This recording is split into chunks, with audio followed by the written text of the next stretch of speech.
Gipugan sa mga otoridad ng usa ka container van nga puno sa mga karne nga matud pa expired na apan wa hingpit dispatsar nga gikabalakan nga ma-recycle o mabaligya pa kini.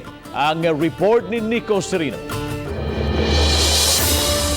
Human makadawat og impormasyon miadto sa warehouse sa Subang Dako, Mandaue ang kadagkuan sa City Veterinary Office. Joint operation kini sa Mandaue City Veterinary Office ug Department of Veterinary Medicine and Fisheries sa Cebu City. Nakadawat sila og impormasyon sa tuni-tuniladang karne nga subject for rendering o pag-dispose kay na-expire na. Apan gikahibudngan nganong gipa-plug o gisaksak pa ang refrigerated container van.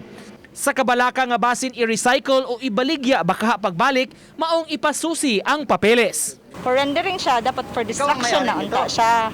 So kung nangita man siya og mga storage nga van, meaning for mana at alleged siya for basin i-recycle ba.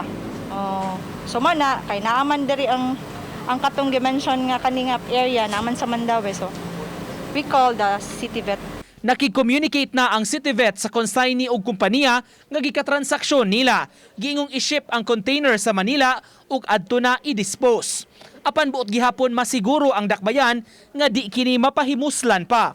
So we'll see what documents they can present and ato lang sang i-klaro na for rendering na jud siya. Not to be reused. This is no longer safe for human consumption. No? So, and this is from high-end na kanang food chain. So they also need to protect their name. Pipila ka oras gipaabot ang tagduma og consignee apan wa kini moabot. Maong gipadlak na lang ang container van aron dili mahilabtan dungan sa pagmando nga di kini ipabalhin kay gipablatter na sa PNP.